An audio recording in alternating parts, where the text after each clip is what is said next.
วันนี้เป็นโลกที่เราฝันใฝ่จะสวยอย่างไรเป็นไปได้ด้วยมือของเรา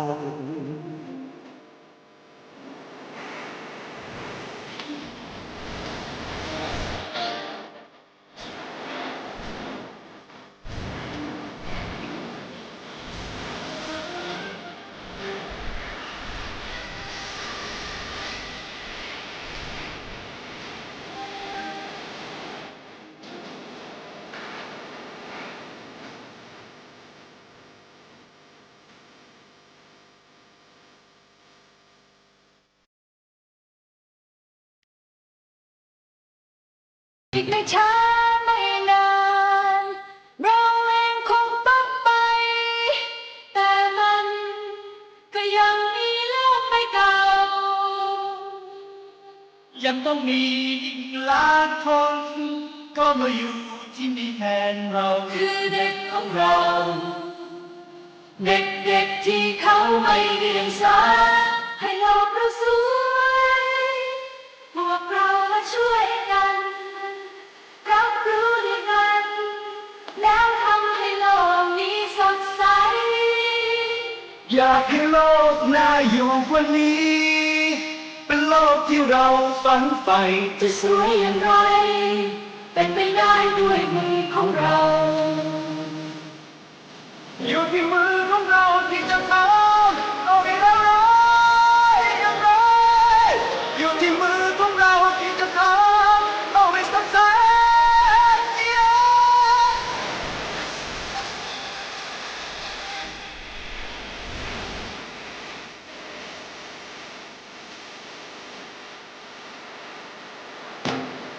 ให้โลกเราสวย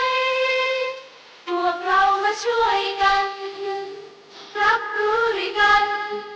แล้วทำให้โลกนี้สดใสอยากให้โลกน่าอยู่ฝันนี้เป็นโลกที่เราฝันใฝ่จะสวยอย่างไรเป็นไปได้ด้วยมือของเรา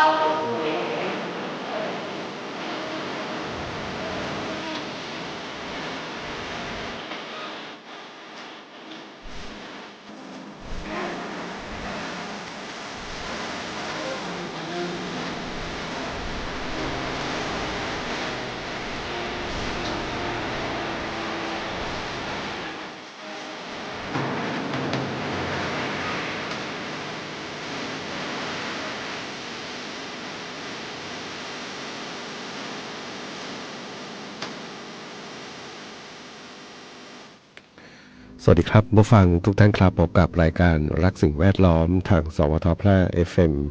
91 เมกะเฮิรตซ์ครับเช้าวันพฤหัสบดีที่ 25 มิถุนายน 2569 อยู่กับผมแสวงเป้าเพชรเป็นผู้ดำเนินรายการครับเริ่มต้นกันในช่วงเช้าๆครับนะวันทำการอากาศวันนี้นี่ร้อน ตื่นเช้าวันนี้แดดจ้าเลยตั้งแต่เช้าเลยเนาะจากเมื่อวานนี้อึมครึมนะเกือบทั้งวันเนาะมีเมฆบางๆบ้างแล้วก็บางที่ก็ลักษณะเหมือนมีฝนตกเนาะแต่ว่าวันนี้นี่แดดจ้าแต่เช้าเลยนะอากาศค่อนข้างร้อนนะครับ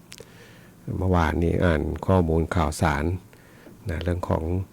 โลกร้อนนี่แหละนะบอกยุโรปกำลังเจอเขาเรียกนะโดมความร้อนเนาะอุณหภูมิขยับสูงขึ้นไปเนาะเนื่องจากภาวะโลกร้อนนี่แหละนะครับนะเราก็มีหลายเพจนี่ก็เขียนซะน่ากลัวกันเนาะบอกอาจจะวิกฤตหนักนะเพราะว่าบางทีบางครั้งนะคือมนุษย์เราตัวเล็กเนาะเราอยู่อาศัยในโลกที่เราเหมือนฝุ่นนะความเปลี่ยนแปลงของภูมิอากาศรอบๆตัวเราบางทีมันเล็กน้อยแต่ว่าภาพรวมมันยิ่งใหญ่นะครับนะดูข่าวสารต่างๆที่เกี่ยวกับสิ่งแวดล้อมนี่ตอนนี้ก็บางทีก็น่ากังวลเหมือนกันเนาะความเปลี่ยนแปลงที่ขยับสูงขึ้นไปโดยเฉพาะอุณหภูมิที่มันเปลี่ยนขึ้นไปมากนะครับนะเอาแค่บ้านเรานี่ก็เจอเอนิโยนี่ก็นะถ้าดูตามเรื่องราวข้อมูลก็กินระยะเวลาเป็นปีนะเป็นปีต่อเนื่องกันไปนะปีนี่ที่ไม่ถึงว่าระยะเวลานับเดือน ไป12 เดือนนะไม่ใช่ปีพศนะครับเดี๋ยวจะเข้าใจผิดว่าสิ้นปี69คงจะหมดไม่ใช่ มันจะไปหนักหน่วงปีหน้านะปี70นะครับนะก็ว่ากันอย่างนั้นนะก็ต้องรอติดตามนะครับนะเรื่องของสภาพอากาศเรื่องของสิ่งที่มันมีผลกระทบกับชีวิตเรานะครับวันนี้พบกันเช่นเคยครับกับช่วงเวลาของรายการรักสิ่งแวดล้อมท่านผู้ฟังที่ติดตามรับฟังอยู่ครับนะบทเพลงเพื่อชีวิตอยากจะฟังเพลงไหนอย่างไรก็สามารถที่จะแนะนำได้ครับทางโทรศัพท์054 523 516ครับนะแฟนเพจก็สามารถที่จะพิมพ์คอมเมนต์ไว้ได้กับช่วงเวลาของรายการรักสิ่งแวดล้อมครับ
รายการรักสิ่งแวดล้อมพบกันทุกวันจันทร์ถึงวันศุกร์เวลา 9:10 นาทีถึง 10 นาฬิกาทางสถานีวิทยุกระจายเสียงแห่งประเทศไทยจังหวัดแพร่โลกเราสวยพวกเรามาช่วยกันรับรู้ด้วยกันแล้วทำให้โลกนี้สดใสอยากให้โลกน่าอยู่กว่านี้เป็นโลกที่เราฝันใฝ่จะสวยอย่างไรเป็นไปได้ด้วยมือของเรา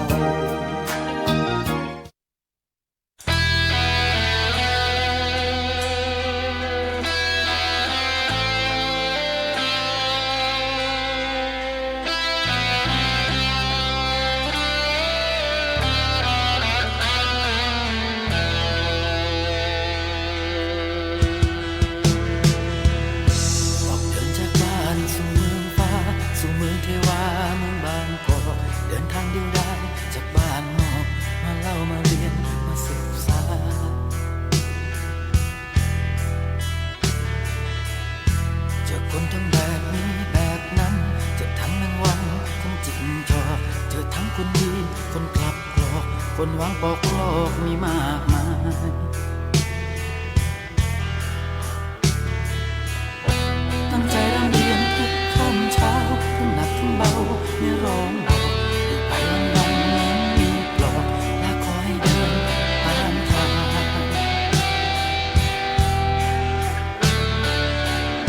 เชียร์ฉันเดินไปทางไหน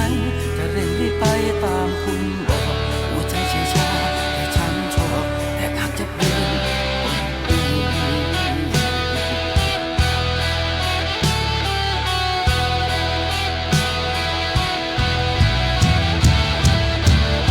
ชี้ให้ฉันเขียนฉันรีบเขียนชี้ให้ฉันเรียนให้ฉันสอบแข่งขันกันไป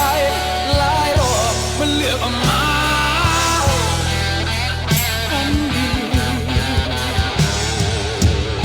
ทำเพื่อหนทางที่ว่างวางรีดเข็นพลังพุ่งพวยออกก็ตามประสาคนจนตรอกว่างานทำเงินเลี้ยงครอบครั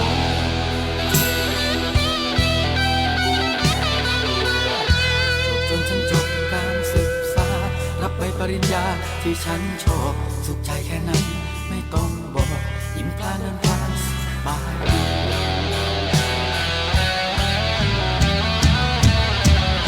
รีบเดินย่ำซ้ำหางานทำสดชื่นบ้านที่เคยมีเริ่มหดเริ่มหายลงทุกที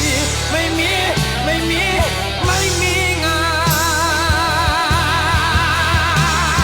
นรถคน15 คนทำงานได้พักได้ทันเรา1 โลที่เหลือ10,000ร้องไห้โหระบบทางแก้ไม่มี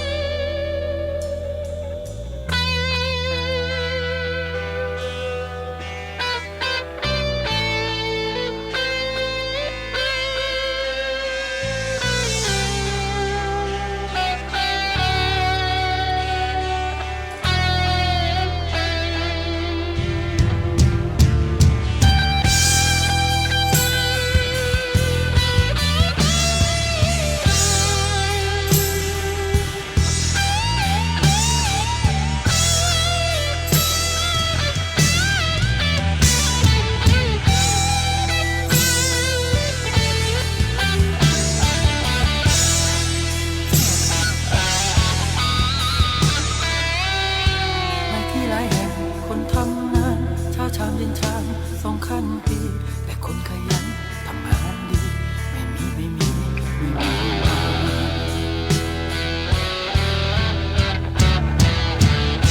อย่างนี้เมื่อไรบ้านเมืองไทยจะเดินก้าวไปทันเทียมทันนานาประเทศดังคำขันที่เขียนเอาไว้สวยดี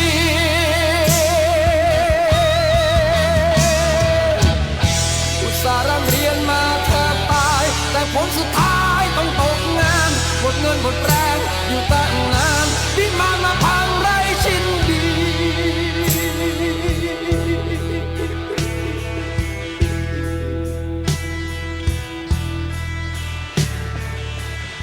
แม่ช้าลูกกลับมาแนบเน่ากลับสู่บ้านเราด้วยช้ำชอกทุ่มเทกายใจให้บ้านนอกหลังถูกจับขังหลายปี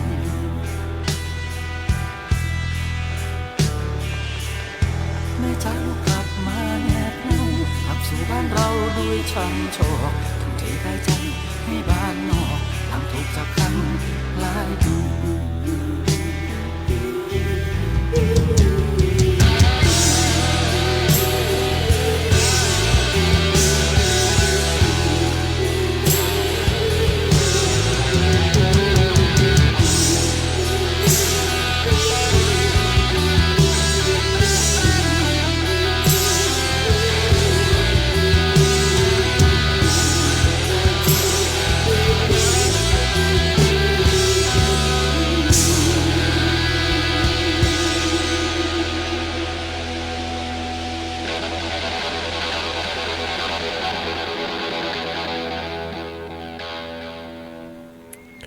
ได้รับฟังผ่านไปครับนะกับบทเพลงเรียนและงานของคุณปู่พงศิษฐ์คัมภีร์ครับเพลงเก่าๆเนาะแต่เข้ากับยุคสมัย ได้เป็นอย่างดีเลยนะครับโดยเฉพาะข่าวที่ปรากฏอยู่ในช่วงสัปดาห์นี้นะครับนะเรียกว่าฮือฮามากเนาะเรื่องของการทุจริตนะการสอบนะสอบเข้ารับราชการนะครับจริงผู้จัดรายการเองก็ไม่ได้ไปดูลึกลับซับซ้อนมากมายนะหมายถึงว่าไม่ได้ลงไปตั้งใจจะดูมากเพียงแต่ว่าดูผ่านๆเนาะเพราะว่าโดยชีวิตที่ทำงานมานะจนถึงจุดหนึ่งแล้วก็นะก็ผ่านพ้นมาอะไรผ่านเรียกว่าผ่านเห็นมาเยอะนะครับมันเป็นการบั่นทอนจริงๆนะบั่นทอนใจคนที่เขาตั้งใจสอบนะตั้งใจเรียนตั้งใจสอบเพื่อหวังจะได้ทำงานนะครับการทุจริตนี่แหละเนาะการใช้เงินนะที่จะซื้อเข้ามาทำงานนะครับปัญหาลุกลามมากนะสิ่งเหล่านี้ไม่ใช่แค่ครั้งนี้นะหมายถึงว่าทุกครั้งที่การทำงานกับก็ได้นะถ้าเป็นวงการทำงานราชการคือคนก็เรียกคนเส้นใหญ่นะก็มักจะมีพฤติกรรมบางอย่างนะครับที่ทำให้การทำงานเนี่ยมันไม่ค่อยประสบความสำเร็จนะครับนะการทุจริตในครั้งนี้เนี่ยที่เป็นข่าวอยู่ครั้งนี้เนี่ยนะมีทั้งสิ่งที่เชื่อได้ว่านะก็มีคนที่มีความรู้ความสามารถนะที่ไม่ได้เสียเงินกับการซื้อนะเข้าไปได้เนี่ยก็มีนะครับสิ่งที่คนใช้เงินซื้อเข้าไปก็มีนะคนตั้งใจทุจริตทำก็มีนะครับนะวุ่นวายหมดเนาะเท่าที่ดูแล้วจะยกเลิกก็กระไรอยู่เนาะก็เชื่อว่ามีคนที่เขาตั้งใจเสียสตุ้งสตางค์ไปสอบแล้วนะแล้วก็ขึ้นบัญชีอยู่นะก็รอนะครับส่วนหนึ่งแหละนะอันนี้ส่วนนี้ที่เขาไม่ต้องการยกเลิกนะไม่ต้องการยกเลิกนะแต่ก็เชื่อว่ามีคนจำนวนมหาศาลเลยทีเนี้ยนะอยากยกเลิกเพราะตัวเองไปสอบแล้วตัวเองไม่ได้เนาะสอบแล้วทำข้อสอบไม่ได้เนี่ยก็มีเยอะนะต้องเยอะกว่าอยู่แล้วแหละเพราะว่าการสอบนะครับทุกครั้งก็เป็นปกตินะไม่ว่าจะสอบอะไรเนาะสอบเขาทำงานเนี่ยก็จะต้องมีจำนวนคนที่พลาดมากกว่าจำนวนคนที่ได้นะครับแต่ก็อย่าไปเหมารวมนะว่าทุกคนที่ได้คือนะใช้สิทธิพิเศษอะไรเข้าไปนะครับอย่าไปเหมารวมเนาะเราก็จะมีคนจำนวนก็จึงเชื่อได้ว่าจำนวนมากแหละเนาะที่เข้าไปได้ด้วยความสุจริตนะด้วยความสามารถจริงๆนะเข้าไปนะเพราะว่าการสอบแต่ละครั้งนะการทำงานเนี่ยหลายคนเขาก็ต้องเกือบทุกคนเลยเนาะเกือบดีกว่าเพราะบางคนก็ไปสอบงั้นแหละ อาจจะไปสอบด้วยพ่อแม่ขยันขยอไปสอบเลยนะหรือบางคนก็เบื่อสถานที่เก่านะอยากจะไปสอบเปลี่ยนงานอะไรแบบนี้ก็มีบ้างเนาะเป็นปกตินะแต่ก็จะมีจำนวนหนึ่งที่เขาตั้งอกตั้งใจเนาะติวทั้งซื้อตำรับตำรามาดูมาอ่านนะครับเนี่ยนี่นึกถึง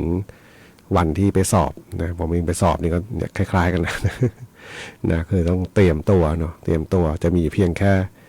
ครั้งเดียวในชีวิตที่ไปสอบแล้วไม่ได้เตรียมนะเพราะยังอยู่ในวัยเรียนระดับปวสเนาะแต่ว่าไม่ได้เตรียมมาเท่าไหร่เพราะว่าคือเพื่อนๆพาไป เพื่อนๆพาไปแล้วก็เนี่ยประมาณนั้นนะแล้วก็แต่ว่าพอหลังจากจบไปแล้วเนี่ยนะหลังจากเรียนจบไปแล้วเนี่ยทีนี้มันจะวิธีคิดอีกอย่างหนึ่งนะก็คือตั้งใจสูงเลยทีเนี้ยจะต้องทำงานเนาะ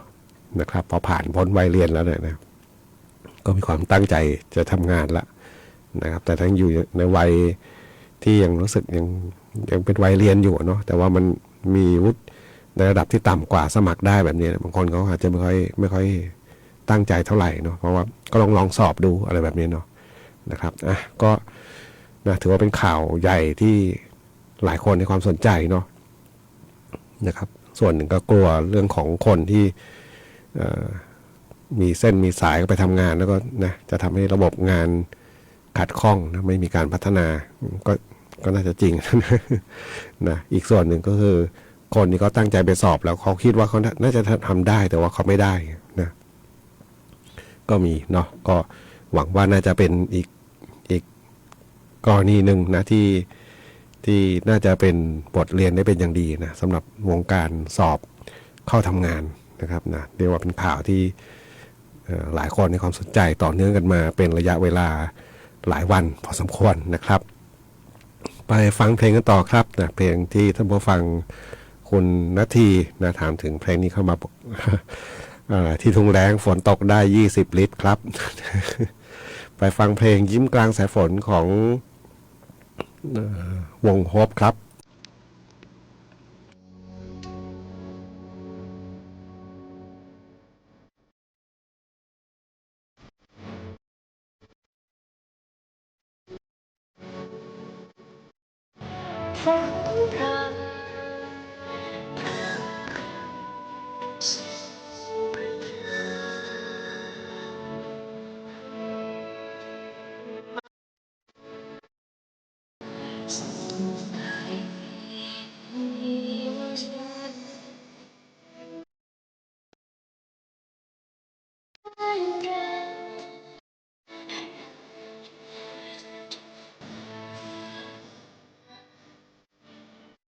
ฟ้า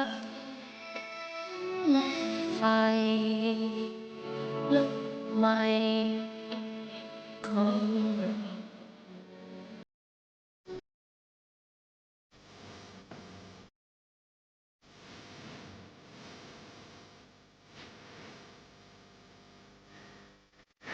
ฟ้าผิ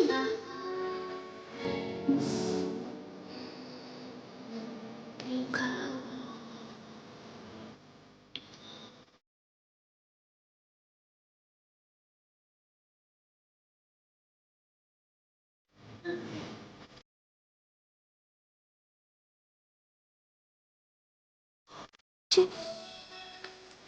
ยิ่งยงคงสิ้นทางให้เห็นผู้สร้าง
องค์การบริหารส่วนจังหวัดแพร่รับสมัครทีมบาสเกตบอลเข้าร่วมการแข่งขันตามโครงการจัดการแข่งขันและส่งนักกีฬาเข้าร่วมการแข่งขันกีฬาบาสเกตบอลอบจ.แพร่ประเภทการแข่งขันบาสเกตบอลทั่วไปรุ่นอายุไม่เกิน17ปีชายต้องเกิดก่อนปีพ.ศ. 2552 ขึ้นไปรุ่นประชาชนชายไม่จำกัดอายุบาสเกตบอล3คนรุ่นอายุไม่เกิน15ปีชายต้องเกิดก่อนปีพ.ศ. 2554 ขึ้นไปรุ่นอายุไม่เกิน17ปีชายต้องเกิดก่อนปีพ.ศ. 2552 ขึ้นไปรุ่นประชาชนชายรุ่นประชาชนหญิงแข่งขันตั้งแต่วันที่ 1 ถึง 10 กรกฎาคม 2569 ณ โรงยิม 1,000 ที่นั่ง องค์การบริหารส่วนจังหวัดแพร่ สมัครได้ตั้งแต่บัดนี้ไปจนถึงวันที่ 24 มิถุนายน 2569 ณ กองการศึกษา ศาสนา และวัฒนธรรม องค์การบริหารส่วนจังหวัดแพร่ ในวันและเวลาราชการเท่านั้น สอบถามเพิ่มเติม ฝ่ายส่งเสริมการศึกษา โทร 054-532-485 ต่อ 602 หรือติดต่อพี่โต โทร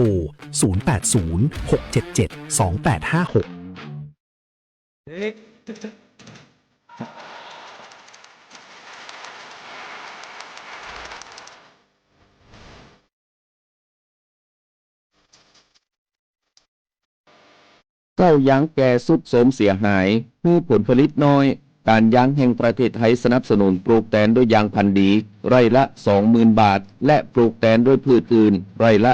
12,000 บาทแค่เป็นเกษตรกรตีขึ้นทะเบียนกับกยท.มีส่วนบนพื้นที่ดินถูกกฎหมายเก้ายางอายุเกิน25 ปียื่นกำขอได้ตามสิทธิ์เลือกรูปแบบปลูกแตนทั้งปลูกยางพันธุ์ดีไม่ยืนต้นเศรษฐกิจหรือสวนยางยั่งยืนมีเงินทุนพร้อมช่วยเหลือติดต่อได้ที่054-069-605 การยางแห่งประเทศไทยจังหวัดแพร่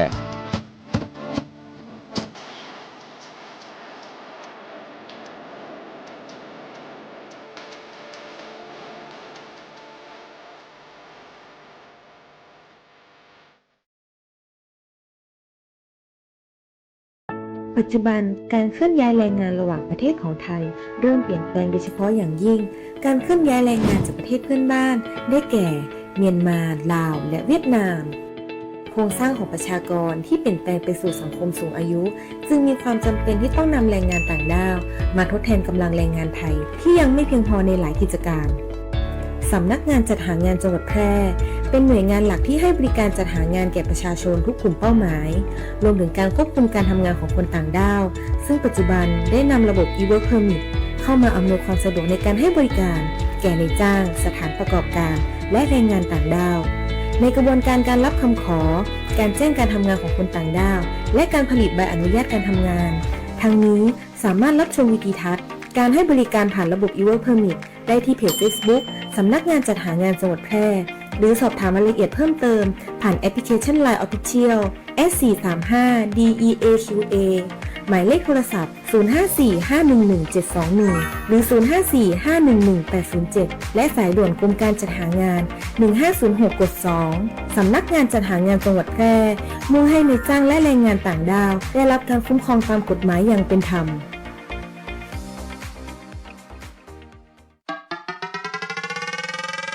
มีที่ดินเป็นกรรมสิทธิ์ของตนเองไม่เป็นปัญหาทอส.เปิดให้กู้ยืมเพื่อที่อยู่อาศัยไม่ว่าจะปลูกสร้างอาคารซื้ออุปกรณ์สิ่งอำนวยความสะดวกเพื่อประโยชน์ในการอยู่อาศัยหรือจะกู้เพื่อชำระเบี้ยประกันชีวิตคุ้มครองสินเชื่อผ่อนชำระไม่น้อยกว่า3ปีและไม่เกิน40ปีโดยอายุผู้กู้รวมกับระยะเวลาที่ขอกู้ต้องไม่เกิน70ปีอัตราดอกเบี้ยที่แท้จริงตลอดอายุสัญญาสินเชื่อปลูกสร้างที่อยู่อาศัยบนที่ดินของตนเองสินเชื่อสำหรับลูกค้าปลูกสร้างที่อยู่อาศัยบนที่ดินที่เป็นกรรมสิทธิ์ของตนเองสนใจแอดไลน์ GHB Buddy ทอส.แพร่โทร 054-621-490-5 หรือสอบถามเพิ่มเติมธนาคารอาคารสงเคราะห์ใกล้บ้านคุณกำลังฟังรายการรักสิ่งแวดล้อมพบกันทุกวันจันทร์ถึงวันศุกร์เวลา 9:10 นาทีถึง 10 นาฬิกาทางสถานีวิทยุกระจายเสียงแห่งประเทศไทยจังหวัดแพร่โลกเราสวย พวกเรามาช่วยกัน รับรู้ด้วยกัน แล้วทำให้โลกนี้สดใส อยากให้โลกน่าอยู่กว่านี้ เป็นโลกที่เราฝันใฝ่จะสวยอย่างไร เป็นไปได้ด้วยมือของเรา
ได้รับฟังผ่านไปครับศิลปินเลี้ยงหมูที่ท่านผู้ฟังถามถึงเข้ามาครับนะโทรศัพท์มาแล้วก็บอกเนี่ยนะลูกผมก็เรียนอิเล็กทรอนิกส์แต่ไปไม่รอดก็เลยต้องเป็นศิลปินเลี้ยงหมูนะก็อาชีพอะไรก็ได้เนาะขอให้เป็นอาชีพที่สุจริตแล้วก็เป็นความต้องการของคนที่ประกอบอาชีพนะต้องใช้คำนี้นะ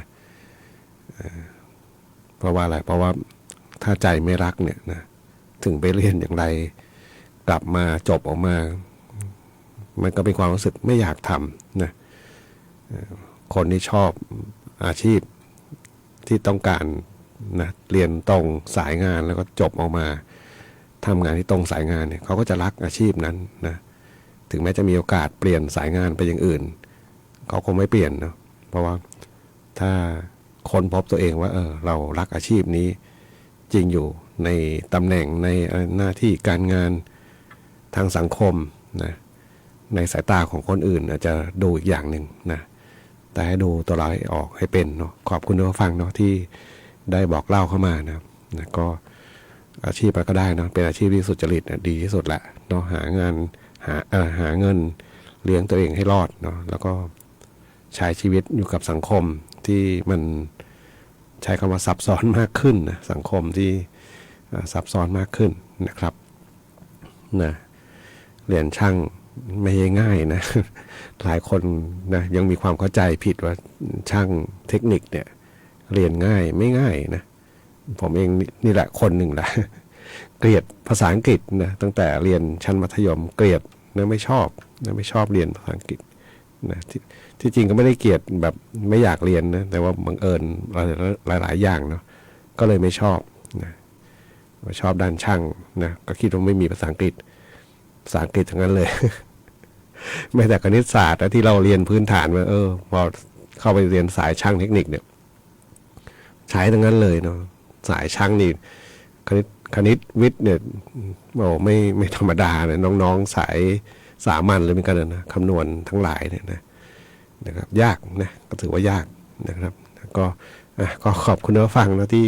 เล่าเข้ามานะเล่าให้ฟังนะศิลปินเลี้ยงหมูนะครับผมเห็นข่าวหนึ่งเนาะนี่เป็นเพจจากสิ่งแวดล้อมนะข่าวนี้เน้นเยอะแล้วนะเรื่องของโดมความร้อนที่เกิดขึ้นทางยุโรปนะที่ทางยุโรปนะไม่ใช่บ้านเรานะทางประเทศฝรั่งเศสตอนนี้เนี่ยอุณหภูมิเขาบอกมันสูงขึ้นประมาณขึ้นไปถึง40องศาเซนเซียสนะ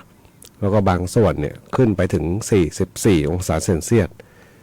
มันไม่ใช่ร้อนแค่แป๊บเดียวเขาบอกมันจะร้อนทั้งปีนะร้อนยาวๆนะเอาละนะบางคนบอกไม่ใช่บ้านเราก็ใช่ เป็นยุโรปนะแต่มุมมองผมเนี่ยนะเดี๋ยวดูซิว่าปีนี้เนี่ยน้ำมันดีเซลจะแพงโดยอ้างฤดูหนาวทางยุโรปหรือเปล่า เพราะผมดูข่าวทีไรเนี่ยเวลาหนาวเนี่ยก็จะใช้น้ำมันดีเซลเยอะเนาะดีเซลไปเพื่อที่จะไปใช้พลังงานสร้างความร้อนขึ้นมาเนี่ยมาดูกระบวนการทำอะไรล่ะนะแต่เวลาเติมน้ำมันแล้วน้ำมันดีเซลแพงขึ้นเขาบอกเนื่องจากทางยุโรปเนี่ยเขามีความต้องการน้ำมันเพิ่มขึ้นนะเพราะเป็นช่วงฤดูหนาวเอานะปีนี้คงไม่หนาว ก็จะรอดูนะว่าไทยเราจะนะน้ำมันกว่าจะลดลงมาได้ก็นะใช้เวลานะครับก็ต้องรอดูแต่ว่ายุโรปเนี่ยอากาศร้อนนะว่ากันว่าจะร้อนขึ้นไปแล้วก็ร้อนยาวด้วยนะคลื่นความร้อนในช่วงที่เราเจอเอเนโยเนี่ยนะครับก็เป็นเรื่องของภูมิอากาศโลกเราที่มีผลกระทบไม่เฉพาะบ้านเราหรอกเนาะทั่วโลกเพียงแต่ว่าเราสนใจเรื่องตัวเรามากนะก็เลยรู้สึกเดือดร้อนอยู่คนเดียวเนาะเดือดร้อนทั่วโลกนะครับ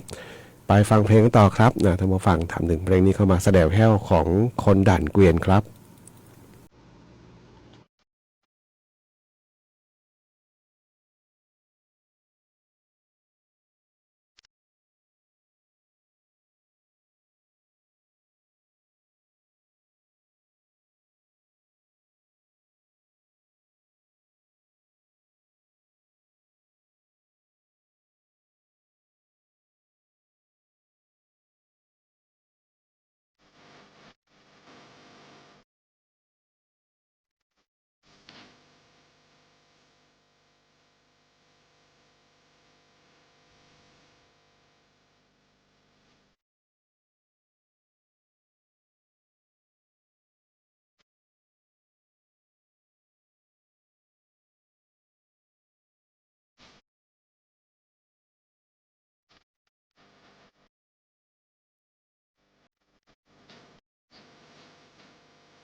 กับบทเพลงที่ได้รับฟังจบลงไปครับสะเดวแห้วของคนด่านเกวียนนะท่านผู้ฟังจากทางพี่ชัยนะทิดโอ๊ตนะถามถึงเพลงนี้เข้ามาครับแล้วก็เมื่อสักครู่นะขอวางสายเร็วนิดนึงเนาะเพลงใกล้จบ ขอบคุณเข้ามาท่านผู้ฟังเนาะแล้วก็บอกวันนี้รายงานตัวแล้วก็บอกปลูกต้นไม้ไป2 ต้นนะผมว่าได้บุญเยอะนะปลูกต้นไม้เนี่ยผมไปอ่านนะเราปลูกต้นไม้ได้อากาศที่ดีได้สิ่งที่มันนะน้อยครั้งนะที่ต้นไม้จะให้พิษให้ภัยกับเรานะไม้ใหญ่โค่นใส่อะไรเงี้ยนะแต่ว่ามันก็ไม่ค่อยมีหรอกเนาะนะเป็นธรรมชาติที่ให้แต่ประโยชน์นะครับขอบคุณผู้ฟังนะที่ติดตามรับฟังแล้วก็ถามไทยบทเพลงกันมาด้วยวันนี้รายการรักสิ่งแวดล้อมมาถึงช่วงท้ายรายการครับดูพยากรณ์อากาศนิดหนึ่งเนาะช่วงนี้ฝนฟ้าคะนองเป็นยังไงบ้างภาคเหนือนะมีฝนฟ้าคะนอง130ของพื้นที่ส่วนมากบริเวณจังหวัดแม่ฮ่องสอนเชียงใหม่เชียงรายพะเยาน่านตากและกำแพงเพชรครับฝนก็ยังอยู่ในเกณฑ์ที่ลดลงเนาะ20 30 40ประมาณนี้แหละเนาะฝนโดยเฉลี่ยนะฝนน้อยนะครับนะก็น่าจะเริ่มเขาบอกเริ่มนะเข้าสู่ภาวะเอนิโยนะตั้งแต่มิถุนาไปนะไม่ใช่ไปแค่สิ้นปีนะมันยาวไปจนถึงมิถุนาปีหน้านะราวๆปีหน้าโน้นเนาะระยะเวลา1 ปีนะที่ได้รับผลกระทบนะครับนะก็ต้องวางแผนนะโดยเฉพาะเกษตรกรต้องวางแผนในการเพาะปลูกต่างๆนะครับวันนี้รายการสิ่งแวดล้อมทางสวทแพร่ FM 91 เมกะเฮิรตซ์คงต้องนำรายการท่านผู้ฟังก่อนพบกันใหม่ในวันพรุ่งนี้ขอความสุขความโชคดีมีแต่คุณผู้ฟังทุกท่านสวัสดีครับ